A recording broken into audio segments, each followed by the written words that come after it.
90% of startups fail.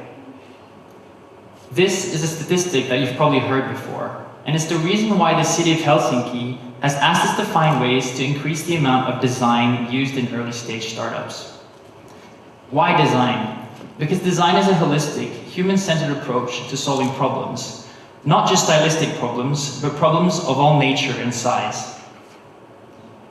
Design has the ability to increase the success rate of startups because it helps them differentiate themselves. It helps them find their target market, and it helps them build their brand image and the usability of their product or service.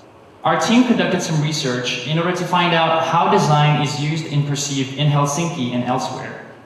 And what we found is that compared to ecosystems such as Copenhagen and San Francisco, only a handful of startups in Helsinki use design strategically or hire designers in the early stages.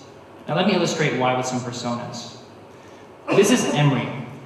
Emery wants to have an impact on the world, and he's developing an idea together with a group of developers in Helsinki.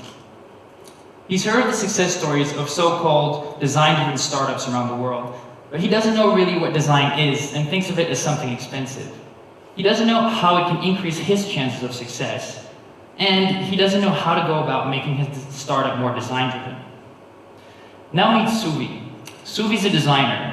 She knows that design can be used strategically in order to turn any startup into a design-driven startup. Suvi wants to have an impact on the world through design, and she thinks that startups can help her do that. But she doesn't know where to go about in the ecosystem in order to find a startup that would value her strategic design work. She thinks that a lot of startups want her to do part-time graphic design work instead. And she finds that there is no community for startup designers in the ecosystem, which is something that she values. So Emery and Suvi are a little bit frustrated because they don't know where to go in the ecosystem in order to solve that problem.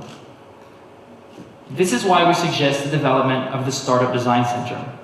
The Startup Design Center is a physical and digital space which aims to raise the awareness of the value of design through an online portal which aggregates design news, tools, stories, and cases, provides a matchmaking tool in order to increase the amount of designers in early stage startups, and builds a community through design events with strategic partnerships with design actors in the ecosystem. If you'd like to find out more about the Startup Design Center, how it's going to help Emery and Suvi, and how it could help you, please come find us at our booth. We'll be happy to discuss. Thank you.